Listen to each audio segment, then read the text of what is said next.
right here, where Russia and the United States meet.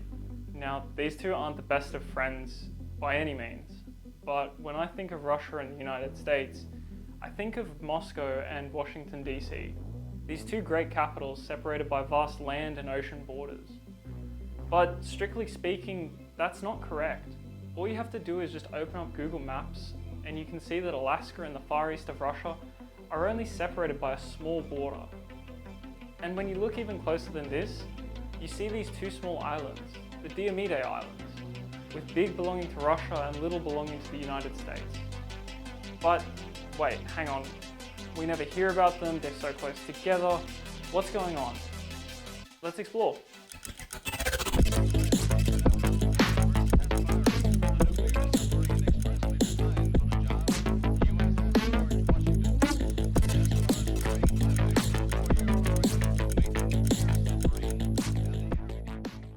The Bering Strait is this tiny icy passage separating these two massive nations.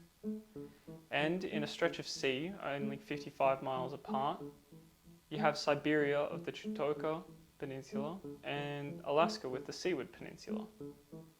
With the two islands right here, these islands, Russia's Big Diomede or Tomorrow Island and the United States' Little Diomede or Yesterday Island, are only separated by 2.4 miles.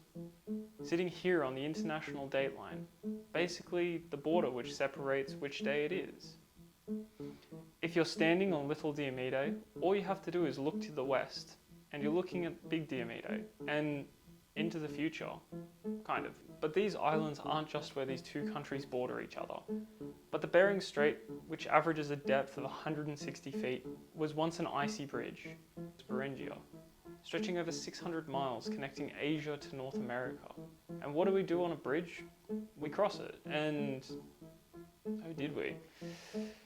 Animals, humans and plant species all cross this bridge, allowing for the ancestors of the indigenous peoples who inhabit the region of the Arctic, Canada and South America, all to find new lands and build new lives. Today's indigenous people of the region, the Inupiat, the Yupik and the Chukchi, all share cultural ties, traditions and familial connections because of this bridge. Despite the geopolitical boundary imposed by modern nations, these communities have even managed to preserve their shared heritage through language and storytelling, and even how they fish and hunt, all furthering how the Bering Strait is not just a border, but a lifeline, representing the continuity of culture and how they have such a deep relationship with the land and sea. But then comes European explorers, and in 1741, this guy, Vitus Bering, a Danish explorer sailing under the Russian flag, made his historic voyage across the strait, marking the beginning of Russia's colonization of North America, and an era that saw new trade, European trade.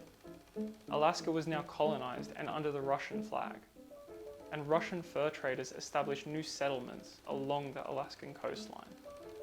The lucrative fur trade drove Russian expansion, but also brought challenges, including conflict with the indigenous peoples and the harsh environmental conditions.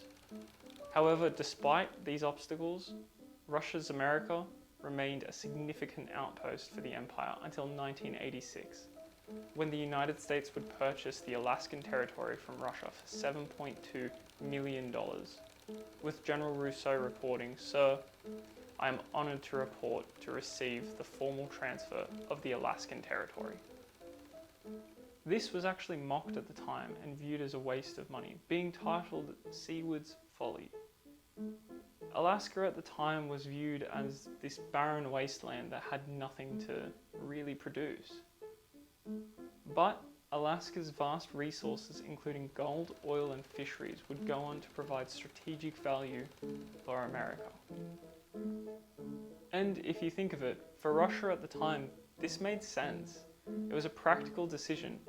It allowed to focus its resources on other priorities and avoid potential conflicts with Britain in North America, since it inhabited areas such as Canada, which was still a colony. This sale marked the end of Russia's presence in North America, but its historical ties would continue between the two regions. Now, let's fast forward a little bit. In the 20th century, The Bering Strait became a focal point of Cold War tensions. As the shortest distance between the United States and the Soviet Union, this narrow passage symbolized the ideological divide between capitalism and communism. Both nations would go on to view the Arctic region as a critical zone for defense and surveillance, installing radar stations, submarine patrols, and even missile systems, creating an atmosphere of constant tension and vigilance. The Bering Strait, once a place of connection, had become a symbol for division. And for decades, as the curtain froze cultural and family ties in the region, it furthered isolation between the communities that had once shared a common history. But then a moment of hope. The ice curtain would begin to thaw, and despite the Cold War's harsh realities, moments of humanity and diplomacy would emerge. In 1987, the first American swimmer, Lynn Cox, would brave the icy waters and swim from yesterday into tomorrow, being celebrated by not only the United States, but also the Soviet Union. And around the same time, cultural exchanges began to resume. Indigenous leaders and families from the area engaged in friendship fights, reuniting after decades of separation. These exchanges were small but powerful tools, creating steps towards rebuilding trust and connection once again. Today, the Bering Strait remains of geopolitical significance. As the Arctic ice continues to melt, the region is opening up in unprecedented ways. New shipping routes like the North Sea route are becoming accessible, reducing the travel time between Asia and Europe.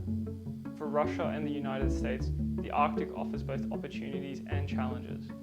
While the potential for economic growth is immense, the melting of the ice also highlights how fragile the Arctic ecosystems are. Rising sea levels, shrinking habitats, and disruption to migration patterns all threaten wildlife and the indigenous ways of life. The Bering Strait stands at the intersection of development and preservation, a place where global powers must balance ambition and responsibility. For many years, it was thought that the future of the Bering Strait was to be a physical link, like a bridge or a tunnel that would once again connect the sides of the Bering Strait, symbolizing global unity, connecting the continents and fostering trade and tourism. Collaboration between two nations. However, with geopolitical tensions rising again, it's doubtful that this will occur anytime soon. But I think that the Bering Strait is more than just a meeting point between two global powers. It's a place where history, culture, and geography converge. A space that has witnessed the movement of ancestors, clash of powers, and the resilience of nature and humanity. And as we look to the future, the Bering Strait continues to challenge us to see beyond borders and divisions, reminding us that even in the most remote corners of the world, we are all connected.